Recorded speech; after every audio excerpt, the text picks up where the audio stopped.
and welcome to the Mancunian Candidates radio show, which is on YouTube. My name's Paul Ripley, and this guy here is... I'm Mike Royce. I'm not in a great mood. Wasn't really in the mood for doing this show tonight. It's been another one of them weeks where an incompetent government, and if you're wondering which one I'm talking about, because there's at least two massive ones to choose from, both of which we feature on this show, hence the Anglo-American aspect. No, it's ours. We managed to really sort out a fantastic new version of lockdown, which if anybody watching this show understands what's going on, then you've passed some sort of weird test that you shouldn't really have had to go into, I feel. It's crazy times. But do you want to explain to people who's just tuned in first time ever? By the way, thank you to everybody who's viewed the videos. It's been going 3 weeks. It's been quite amazing. But explain to people what the show's really about.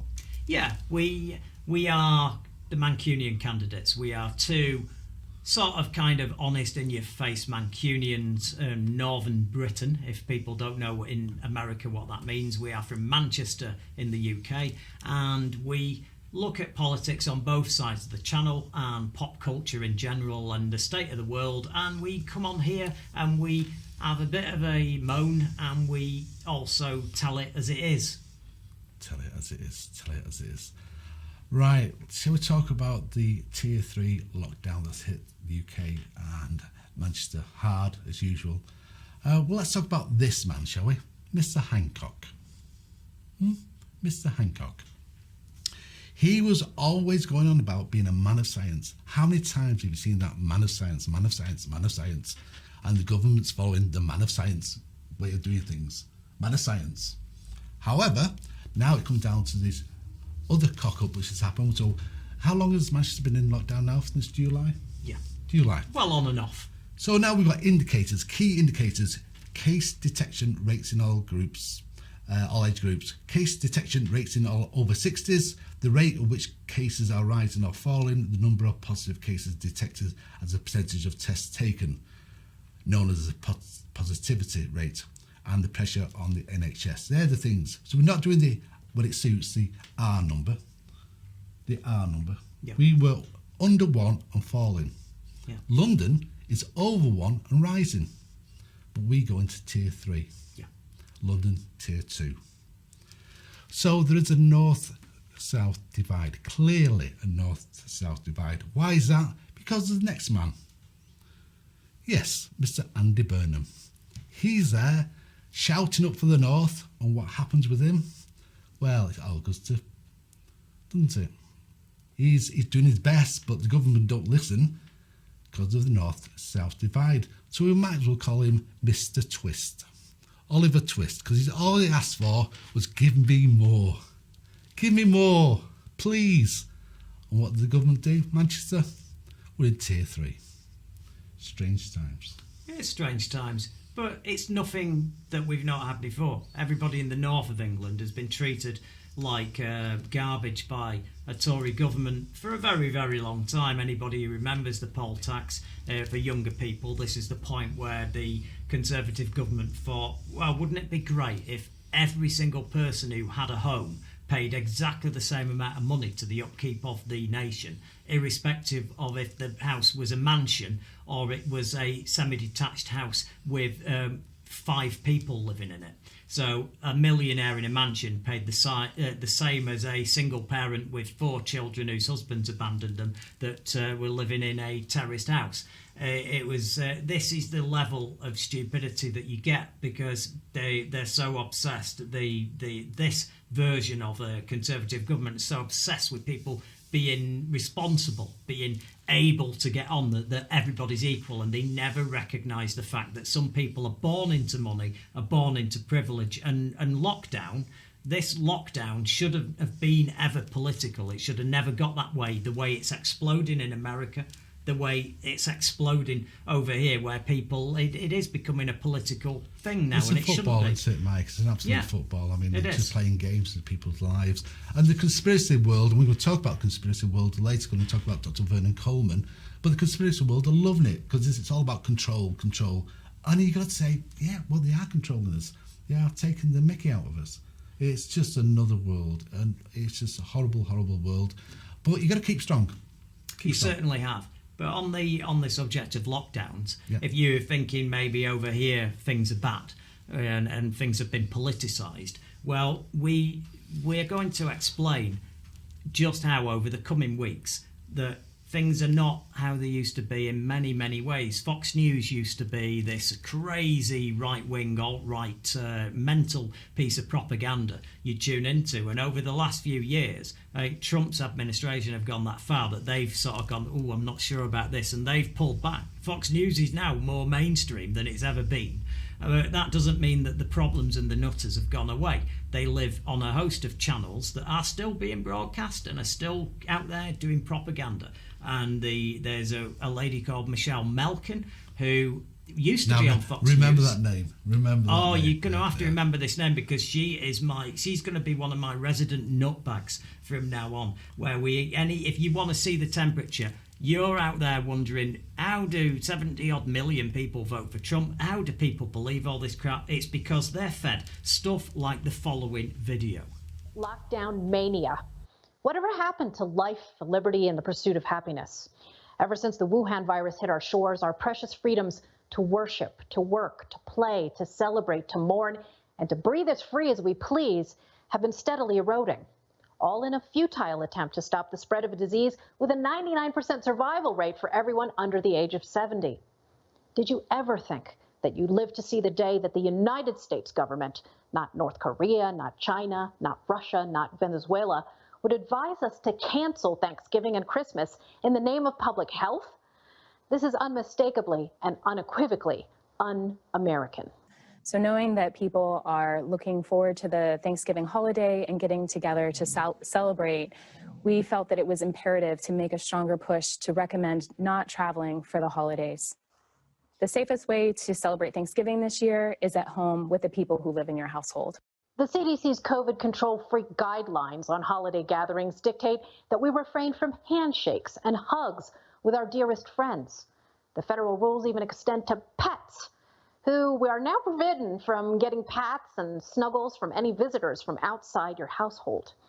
In the age of pandemania, only hugs through plastic curtains are deemed safe anymore. Or you can put them down here. Since you're a little shorter. It's a hug. Oh, that's the hug. But you're so. Oh, I can't see.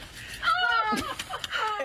Our public health overlords also advise us to avoid singing or shouting. But wait, that's not enough. Don't you dare think of blasting Thanksgiving hymns or Christmas carols over the speakers in the privacy of your own home theater.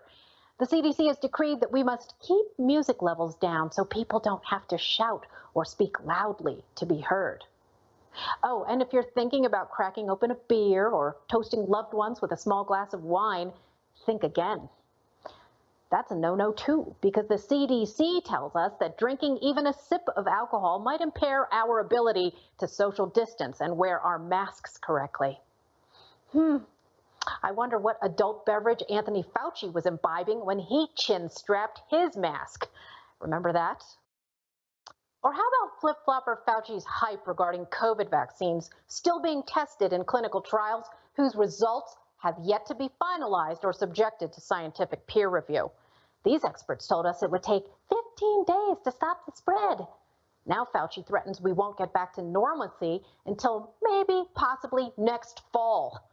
What we are suffering is an epidemic of toxic hypocrisy and lies by elites and politicians in both parties. Ohio's meddling Republican Governor Mike DeWine pays lip service to limited government principles while using COVID as a ruse to ban dancing at weddings. We have seen rampant spread of the virus as a result of banquets, wedding receptions, and social gatherings following funerals.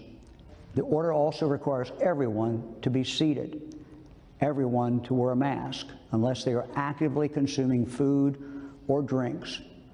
And the order prohibits things such as dancing and games. While rolling out draconian new lockdown orders, California's Democrat Governor Gavin Newsom deceived the public about attending an outdoor party with lobbyists at fancy restaurant French Laundry. There were no masks in sight. There were 12 people from multiple households. It wasn't a family gathering, as he falsely framed it. It was do as I say, not as I do influence, peddling business as usual. After taking some heat, Governor Newsom issued the following statement.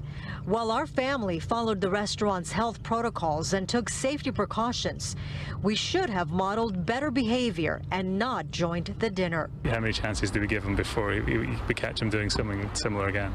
Instead of allowing Californians to enjoy the same largesse he enjoys, Petty Tyrant Newsom this week tightened the leash on citizens. He imposed a multi-county 10 p.m. to 5 a.m. curfew for an entire month that will decimate countless family-owned restaurants and small businesses and will limit individual freedom of movement with no scientific basis. And this is the problem. People are listening to this. This is the sort of propaganda you get on Chinese state television. You will get somebody really convincingly putting across a hypothesis or a position like that. It looks like a news channel. It's not, it's propaganda, but it doesn't matter. But I've got to say, going back to the UK,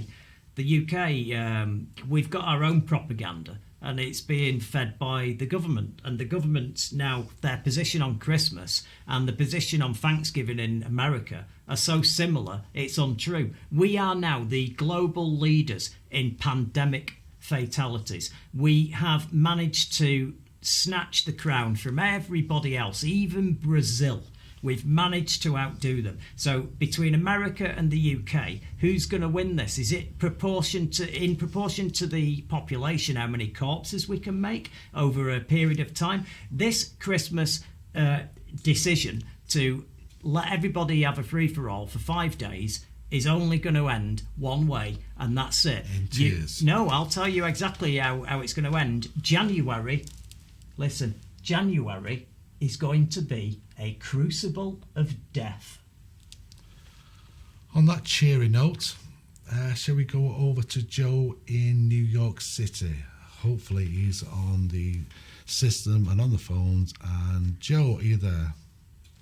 Yes, I am. Can you hear me okay? We can hear you fine. Thanks for joining us, Joe, our fellow candidate over in New York City. Tell people what you've been doing today.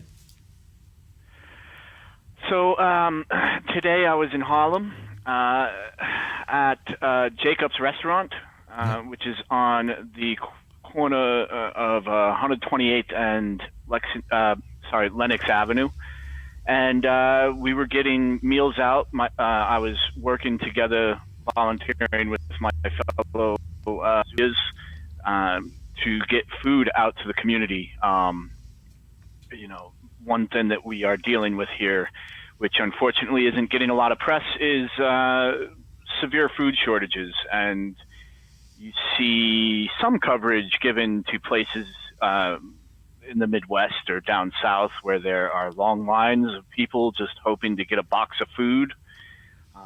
This is a problem here in New York City that existed before the pandemic. This is a problem that will continue beyond the pandemic as long as we are being oppressed by the current system in place. And every year this restaurant in Harlem gives meals out to the community. And so that's what I spent my morning doing.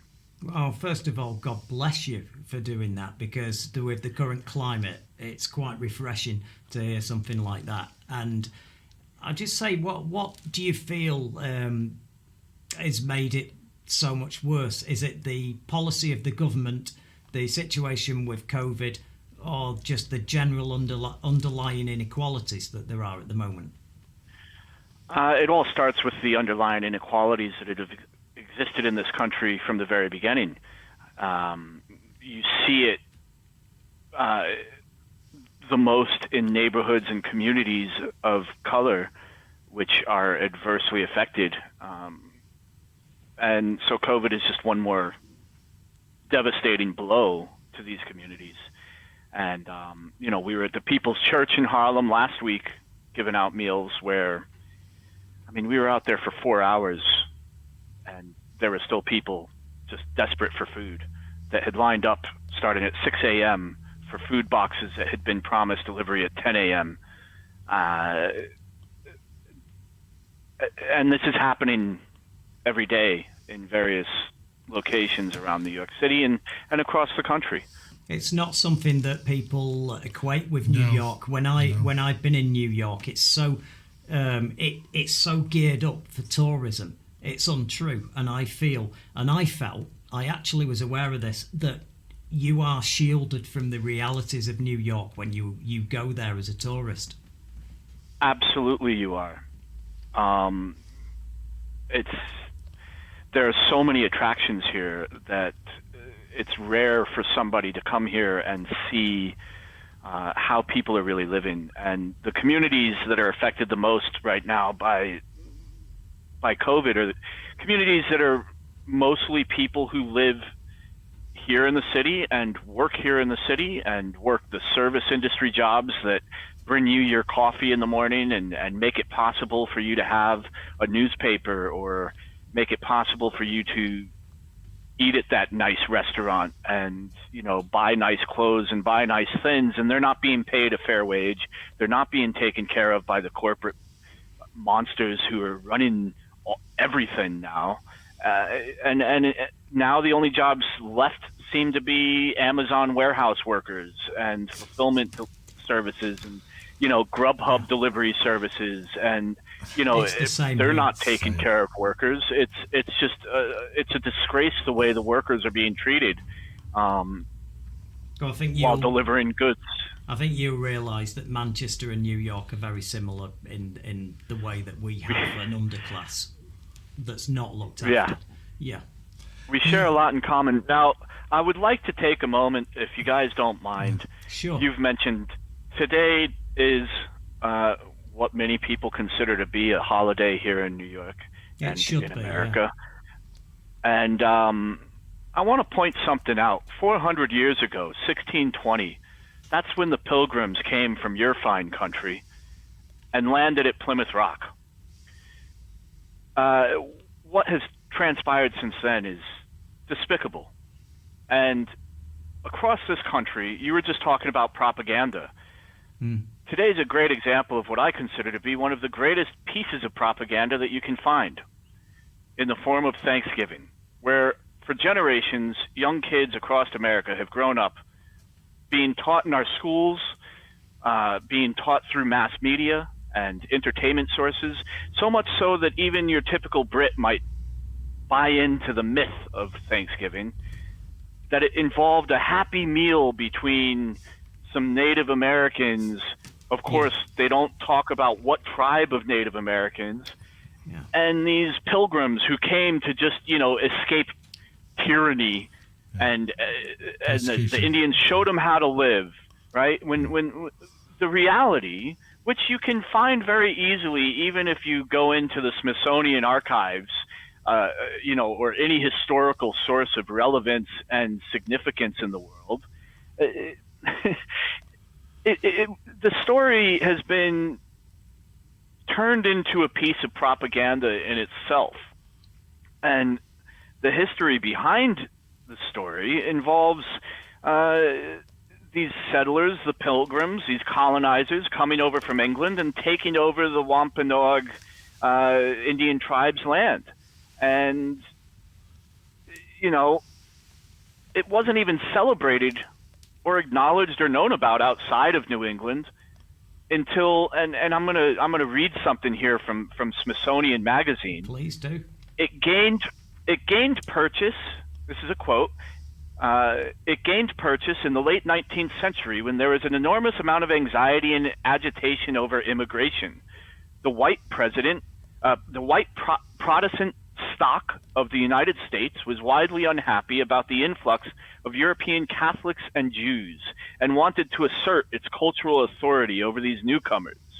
How better to do that than to create this national founding myth around the Pilgrims and the Indians inviting them to take over the land. So today, millions of Americans, and of course millions of Brits, will probably join in solidarity in celebrating Thanksgiving.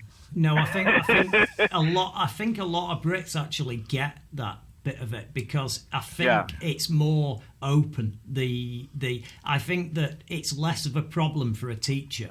Certainly, I was made aware at a really young age, and that was a long time ago, that some of the terrible things that went on during that period. But I would imagine it's easier to teach it over here because it then distracts from our horrible things that we did during colonialism. It's quite clear, though, isn't it? Propaganda works. It does work. Propaganda it works. does. Yeah. I apologize if I'm mischaracterizing the British population right now. No. But I do have this, imaginary sort of thought that there are Tories all over the UK eating turkey for dinner tonight. No, so. they're very few Tories. If you went to percentage, you'd probably be about 30% of the country. But the problem is you've got a lot of people that should be voting Labour and being more left-wing that vote for them when something doesn't suit them and they're a bit fed up. And they think that teaching Labour a lesson is going to pay off in some way. So they end up getting a victory. That's it. How is New York after the election? Just a quick roundup, really, on it. How is it a different feeling about it? Has it changed in any way? Is it a happier place in any way, even though there's poverty? When on Saturday, November 7th, I believe it was, where it was officially announced, I can tell you that the city erupted. You may have seen or heard. No. Celebrations were phenomenal. Fantastic. People were hanging out of their windows, banging, making noise. Cars were honking their horns in the streets, and people partied through the night, flooding the streets. Probably not very safe or smart, but it was a moment of relief. However, it was short-lived, and we have already seen the first example of what I believe are many to come of the long-term effects that Trump's presidency is going to have on this country, because shortly before midnight last night, the now supermajority conservative Supreme Court made a completely irrelevant decision that is being theorized as having been done simply to exert their authority and show where their stance is. Not sure if you guys saw, but they revisited a case that was brought before the Supreme Court that had been struck down a few months back, that was brought up by the Brooklyn Diocese, my own diocese. Yeah. The Catholic Church was opposed to our government telling them not to have people come to Mass, and brought it to the Supreme Court together with some Jewish religious leaders from our community. It was initially shot down while Ginsburg was holding court, and now that Justice Barrett is in position, it passed 5-4, even though those restrictions have already been removed. So our tax dollars you've just got paid for the court to, you know. Unfortunately, I was trained as a lawyer, so that was my first job. That really, so I'm embarrassed by the whole thing. But I kind of knew it would get to this. But I mean, it's great that things were better, because I think when we last spoke and we were doing the live show, we thought that we thought things were going a lot worse, because I had it pegged in my head that maybe 60 to 65%, maybe at the tops of the mail-in votes, would skew towards Biden, and it wouldn't be quite enough. And it turned out in some places to be 80. But I stand by what I said that night when I was having a minor meltdown, because I said that there was a price to pay for this victory by having these Republicans involved in the Democratic Congress, and when they were doing the convention, having people like Kasich and other Republicans, and there'd be a price to pay. And within 2 days of it being announced that yes, it's probably is Biden, but he will obviously spit his dummy out and not concede. They all started doing the circuits, and John Kasich, he was literally telling everybody that you only won by this narrow margin. You could have had a landslide if you weren't covering Black Lives Matter and other unpopular topics, and that has been the thing. And AOC, to her credit, slapped it down and said, no, you've won it by getting predominantly black votes in places like Detroit. And Georgia. Yes, indeed. Georgia, Yeah, and Georgia. exactly. Yeah. Right, Joe, we have to go now. Thank you so much as always. We'll see you in a week or so. Sounds good, guys. Great to see you. Good to see you, Joe. It's Joe in Queens.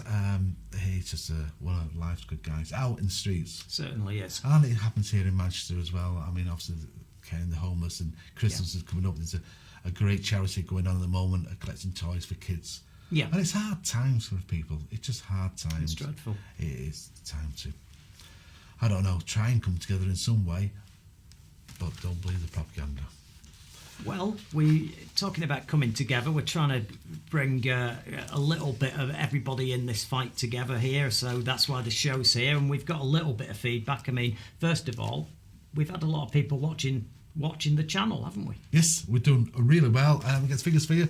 It's 56,000 views so far on the channel, which is amazing, and I don't know, is it nearly 4,000 hours of people watching the shows? Thank you to each and every one of you. Thank you so much. And we do appreciate it. You don't realise how much we appreciate it. Thank you. Yeah. But tell your friends and get subscribed. Absolutely. Yeah. So we've had a few comments from our newfound friends, some of which, I mean, we've got some comments tonight. Stephen Blackmore's saying that the UK government is truly incompetent.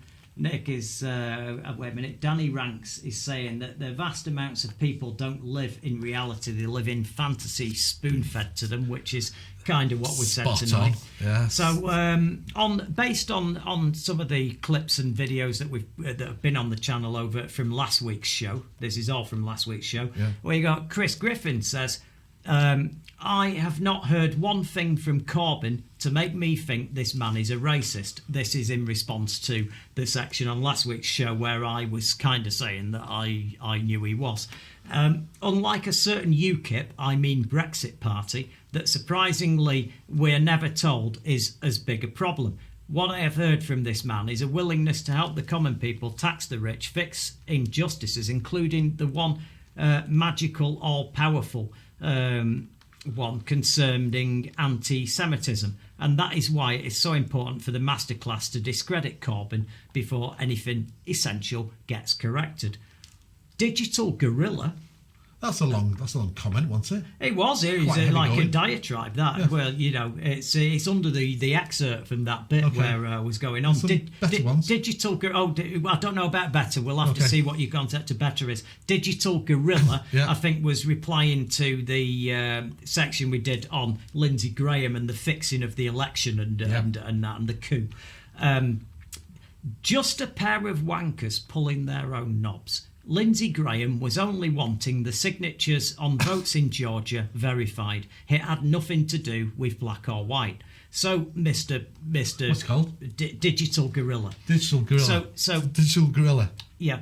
So, thank you. Digital Gorilla, fantastic. I just want to throw this back to you. I'm not going to have a go or call your name or whatever. I'm just going to ask you this one question then. If it was just about that, then how come he didn't want the signatures verified in the states that Donald Trump won?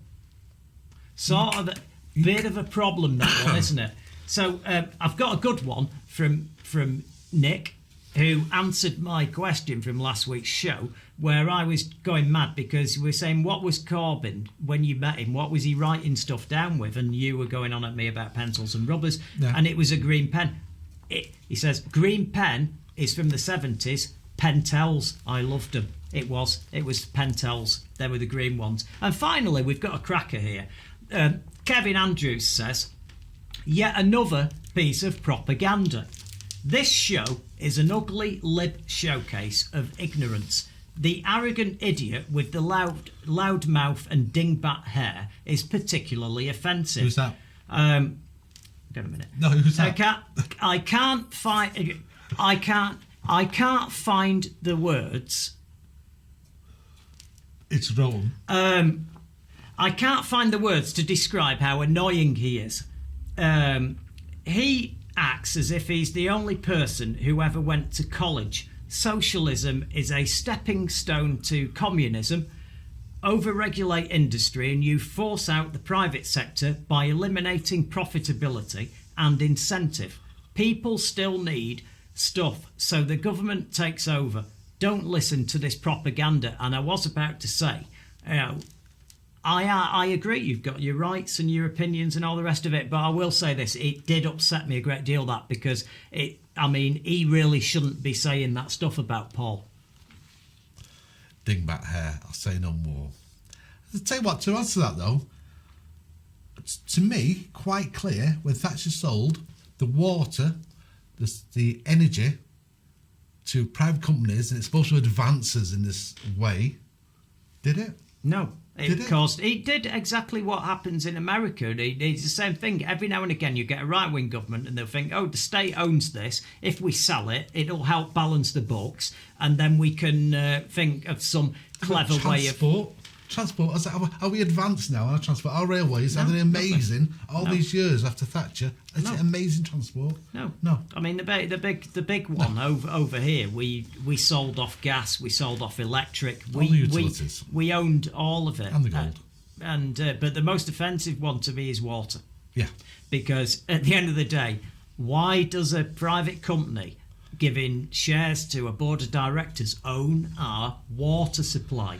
I mean, it's absolutely it's crazy. Sewerage as well and all the rest of it, obviously. Yeah, but just, I mean, it should, surely that should be something where you pay your bills and it goes back into investment, not into people's back pockets, so they can fly away on foreign holidays and do a Cummins, whatever. It's just crazy, and that's not communism, that's not socialism, that's just common sense to me.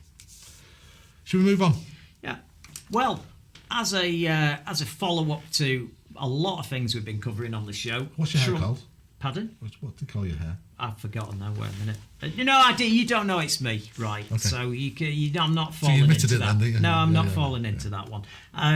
The election basically has ended up exactly as everybody thought it would. But to be fair, I've said it before, Trump is an honest guy. He's actually very honest, because he says he's going to shaft you, and he shafts you, and it's not all talk with him. So he said he was going to not agree this election. He basically set in stone 4 years ago that he wasn't going to if he lost to Hillary, and then he's done the same playbook, and he's done, but he's gone further than anybody thought he would. He's actually gone to try to abuse the system and actually do a coup, and we've got a video that shows exactly what went on in Michigan. In 2016, Donald Trump won Michigan by 10,700 votes. It was the closest race in Michigan presidential history. As prescribed in the Constitution, the Michigan presidential electors voted to give the state's electoral votes to Donald Trump. In 2020, Joe Biden won Michigan by 153,000 votes. It was not a close race. But now Donald Trump is attempting to steal the election by demanding that Michigan presidential electors vote for him. It's illegal and un-American. Trump has summoned Republican Senate Majority Leader Mike Shirkey and House Speaker Lee Chatfield to meet at the White House. His goal? Demand the Michigan legislature throw out the election results and appoint presidential electors loyal to Donald Trump. Tens of thousands of Michiganders have died defending the democracy that Donald Trump now tries to overthrow. Nothing like this has happened in American history. The Republican Party of Michigan must decide if it is loyal to America and our Constitution or to Donald Trump. All America is watching. The world is watching. What will Senate Majority Leader Mike Shirkey and House Speaker Lee Chatfield do? Will they go down in history as good citizens who did their duty, or traitors who attempted a failed coup? Donald Trump or America? Voters chose America. Now Michigan Republicans must do the same. I didn't quite get some of that, Mike, I have to be honest with you. No, the Electoral College in America is not like here. It's dead simple here. I mean, it's not fair here. It's really unfair. It's first past the post. You vote for an MP in your area, and the most amount of votes gets that MP. Then you tot up how many MPs, and that's the people that run Parliament. Dead simple. Over there, the Electoral College, they work out what the population of a state is, and they give an amount of votes proportionate to that. And then they all go in. The pot, and then the first one to 270 wins. But here's the thing, they are also aware that things can come up after that you've done the vote. You might find out, say Joe Biden had won this and then they're about to certify. That's why there's a little bit of time before they put the certification in to say this is what the state is voting for. It could turn out that he's not really Joe Biden. He's this wanted rapist from 1970s that changed his name and then built this new life or whatever.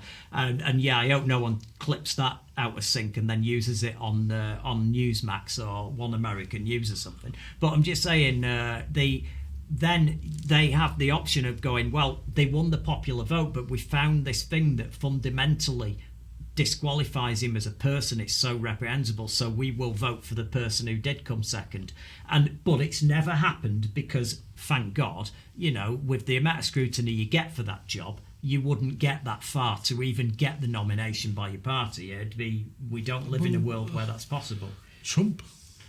Yeah, but you knew everything about him, and the people still voted for him. That's a difference. Whereas this is really set up for if it turns out he's a wanted felon or he's actually escaped from prison in his 20s or something.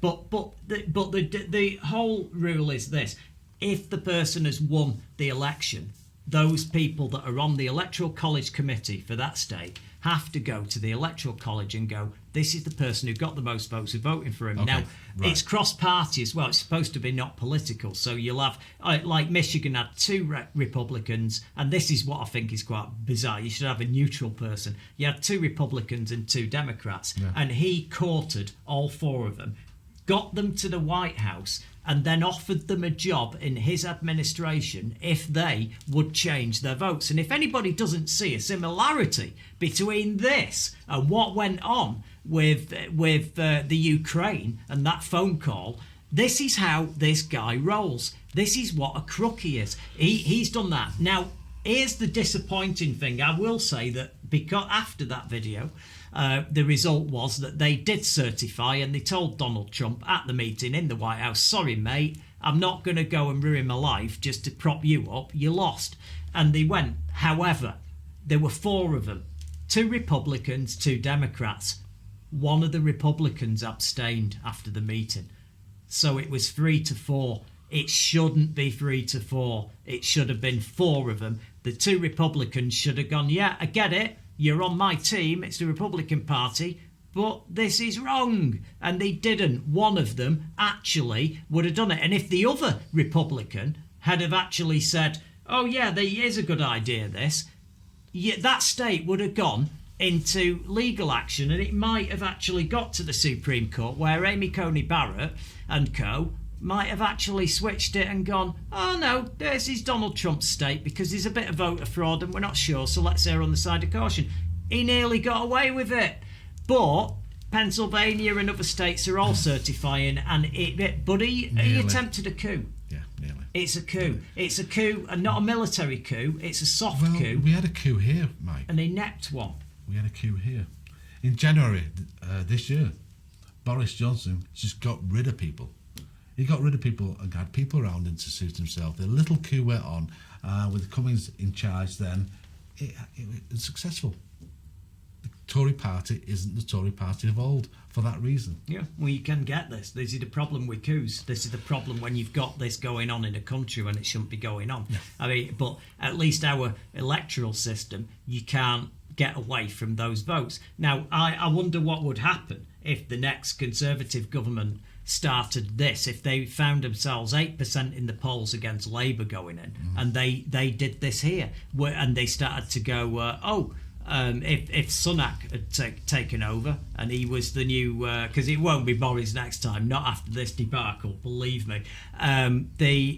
What if he then suddenly goes, oh, I know, let's do the same playbook. Let's say that, oh well, we're worried about the new because there's still a bit of COVID and people are mail-in voting a lot now. Because what will happen here? Because although Boris has tried to get rid of him, generally speaking, the Tory party will knife themselves each other in the backs. Yeah, well, no, they're good at that. They're very good at that. So whereas it won't change. It's harder for a stranger to come into the Conservative Party here than it was. They call it entryism when you get a person or an ideal like we had with Labour over here, where Momentum came in with Jeremy Corbyn and they took over the party. And you basically ended up, Momentum bought themselves the IP of the Labour Party for a few years until they realised what a bunch of ballons they are and they couldn't actually run the country if they won the election.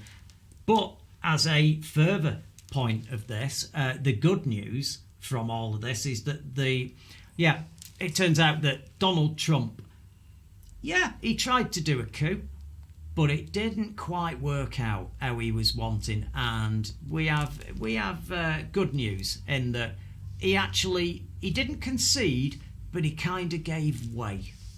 You share a four-way byline, I note tonight, in the Washington Post with some real detail from behind the scenes.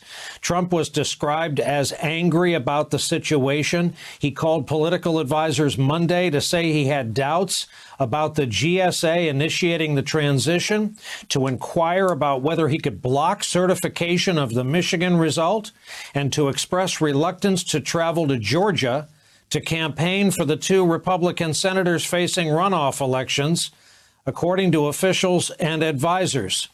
What is going on behind the scenes, Phil Rucker?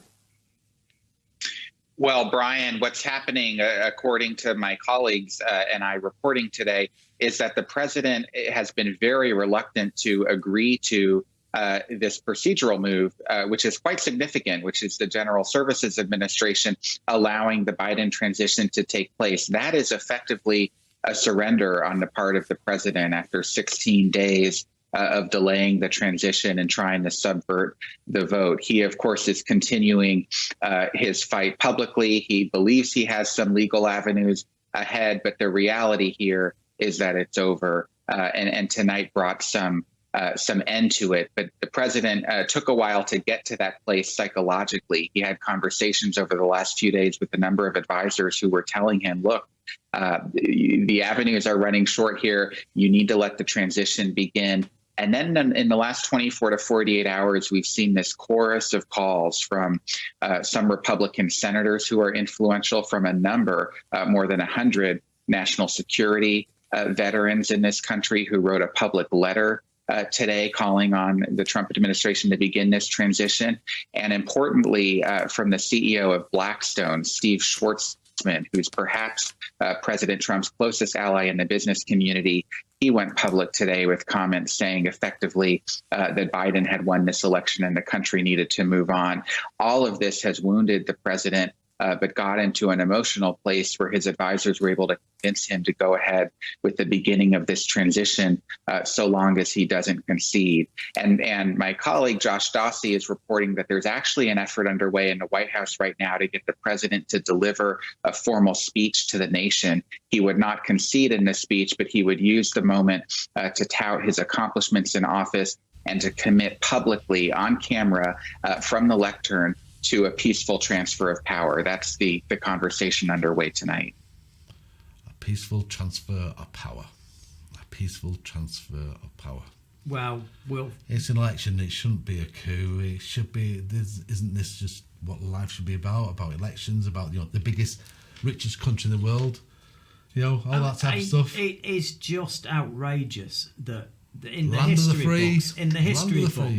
history books, this will either be an open invitation to people just to try and cheat if they lose, and that's what all this is about. You want to go into all the bullshit that everybody's talking about why on earth is Trump doing this, all the rest of it. He's trying to cheat. Every single time this guy has lost anything at any point, he's blamed it on someone else, cheated, sued someone with no case that had no money, so they had to just give up and be made bankrupt. Because that's a problem. If you sue someone with no evidence, they can either afford to defend it or not. And this idiot thought this was the same as when he sued the guy who owned the farmhouse in Scotland so he could build his golf course in over here.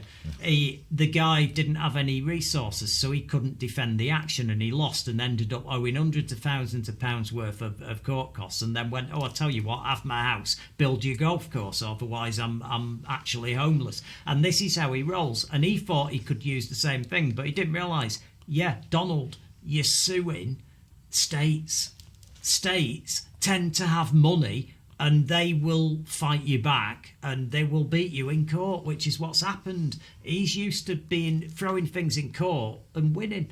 And he thought, but he's done it with no evidence before and broke people, and he thought he could do it this time. But it is done. I mean, don't get me wrong, we're still not out of the woods. You've still got a few states to certify yet, and it's he has caved and he has allowed the transition, and that's the best you can hope for. I am going to go out there on a limb, and I think that you won't ever get a concession out of him, ever. No, but we want to talk about the alt-right. And before we do that, part of the alternative media go on all the time about a certain doctor, a GP called Dr. Vernon Coleman. Doctor who? Vernon Coleman. I couldn't help it. That was a joke. Okay. Can we have a picture, Kris? So, who is Dr. Vernon Coleman, you may ask? Because, like I say, his name is bandied around all over the alternative media world.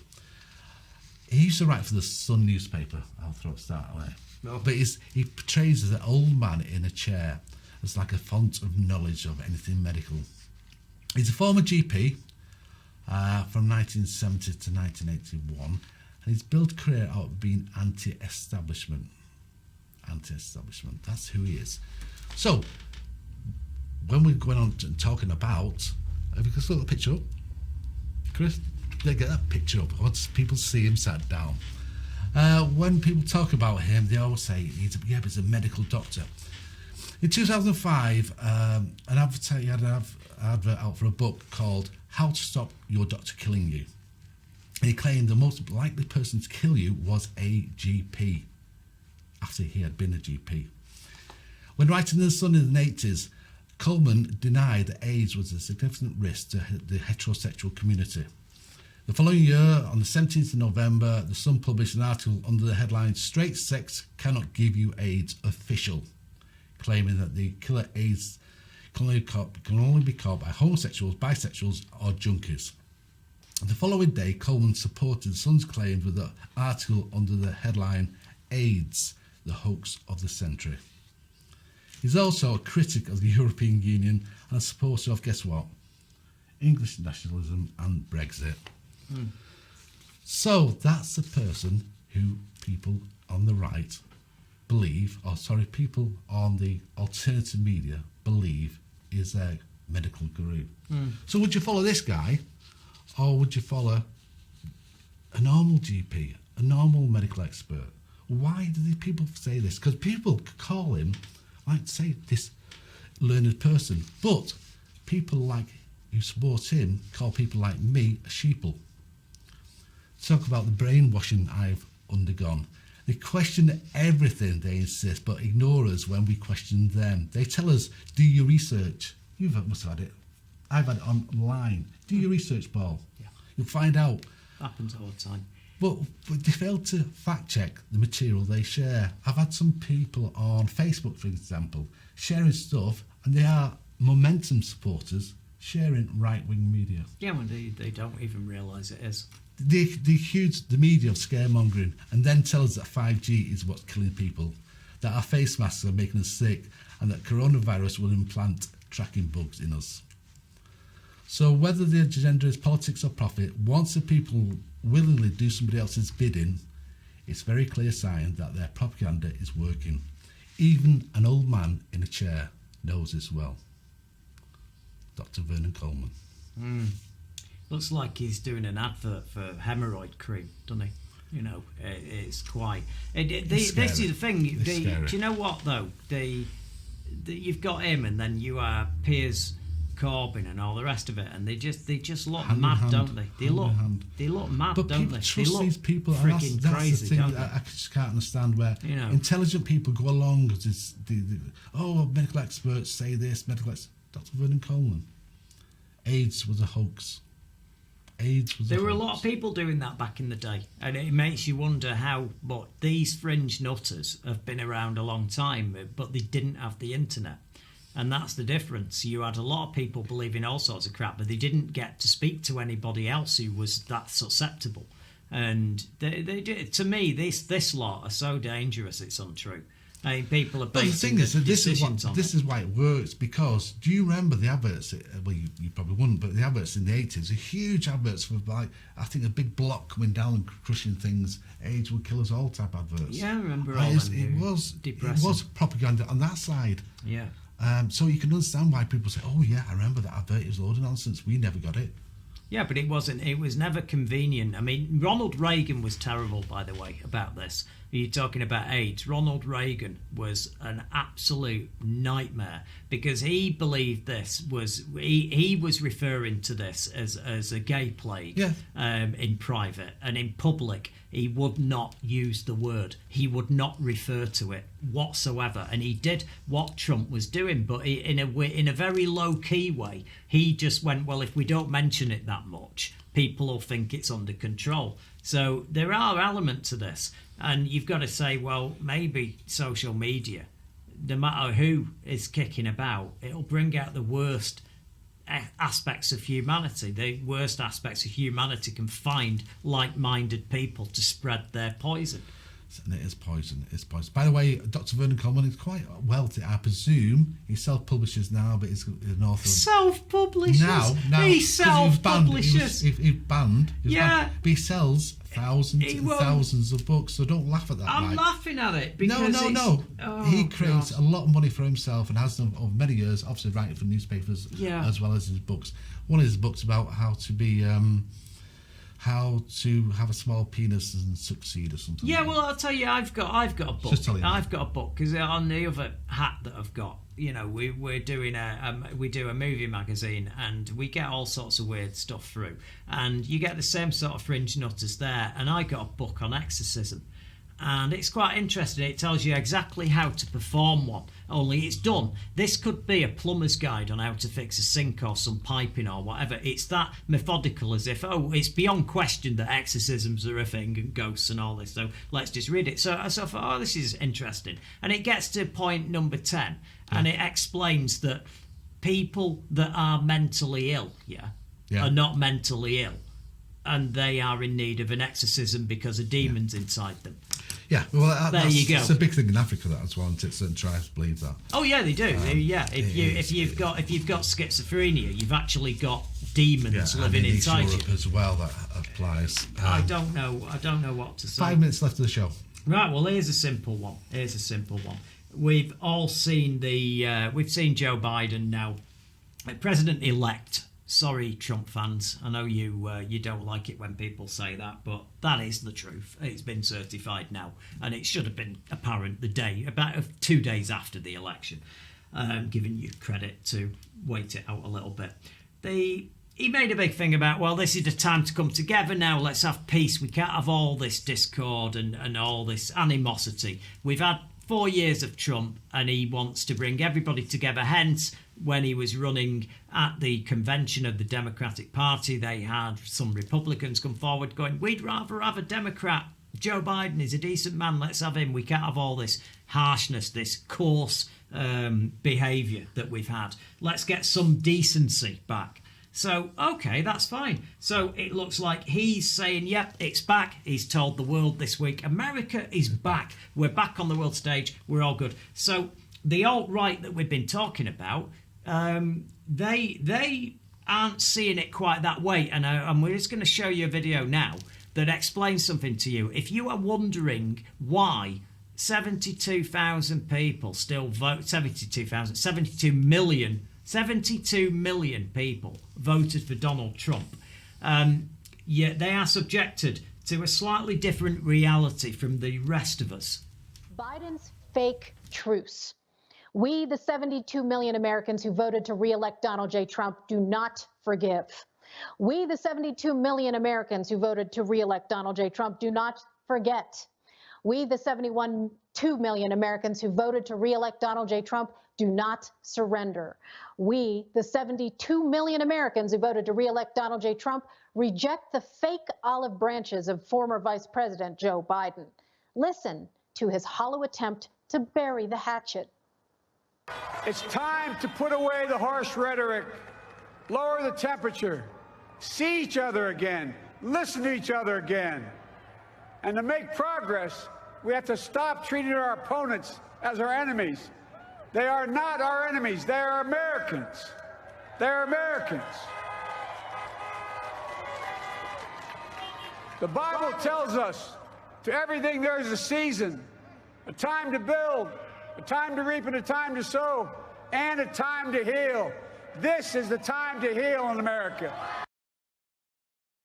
He wants to lower the temperature? Really? Tell that to the flag-burning, window-breaking, traffic-obstructing, cop-hating lunatics that Biden has never disavowed. How do you heal when Abolish ICE and Antifa goons demand that our country be canceled?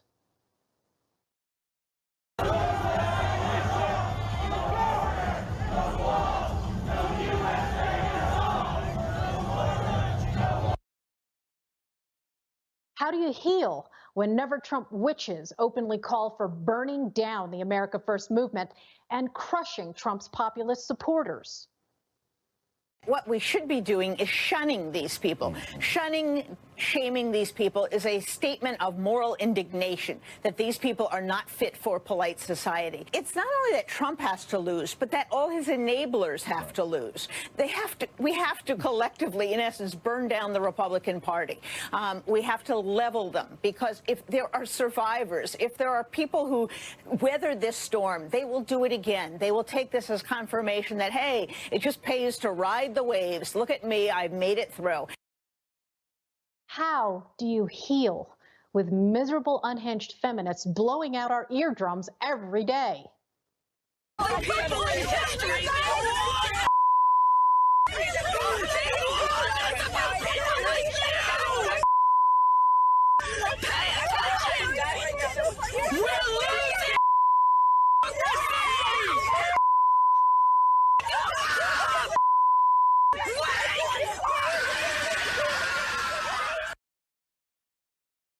How do you heal when Biden's rage-filled mob incites violence against our president and his supporters with impunity online and on the streets?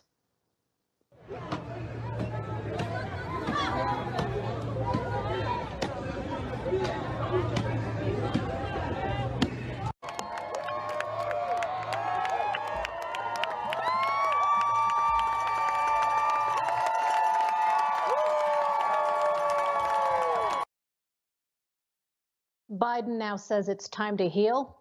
I call bull. This corrupt career politician and his mob-coddling party seek to disarm us, to debase us, and to destroy us. Biden now declares that to make progress, we must stop treating our opponents as our enemy. That is the definition of fake truce. With all due respect, Joe Biden can take his faux olive branch and shove it. Until there's election justice, this is not the time for phony peace. Every legal vote must be counted, every illegal vote thrown out, every claim of disenfranchisement and poll observer obstruction must be vetted, every lawsuit must be heard. Anything less than that amounts to exactly the kind of coup undermining the peaceful transition of power that anti-Trump forces falsely accused our president of perpetrating. We, the 72 million Americans who voted to re-elect Donald J. Trump, resist the media Silicon Valley coronation of Biden-Harris. We, the 72 million Americans who voted to re-elect Donald J. Trump, do not relent. We, the 72 million Americans who voted to re-elect Donald J. Trump, do not yield. And we, the 72 million Americans who voted to re-elect Donald J. Trump, do not concede. Do we love this country?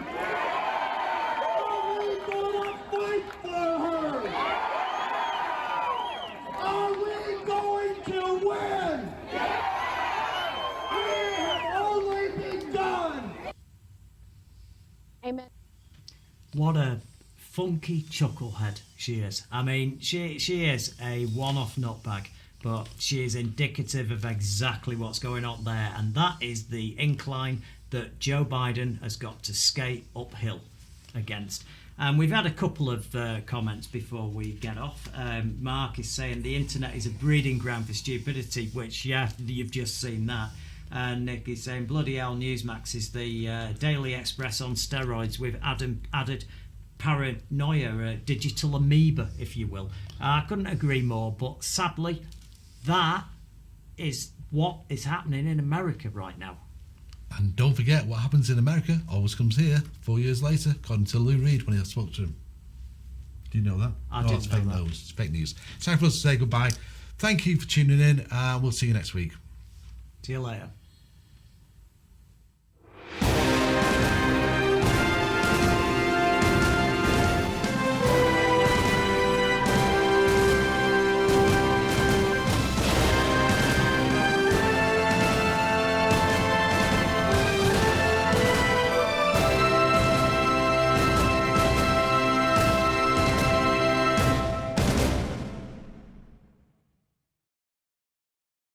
Thank you for watching. I'm impressed. You've passed the IQ test and got this far, so let's press that button. Let's do the last thing that helps us. It's got subscribe on it, you can't miss it, and please ring the bell for notifications of future videos.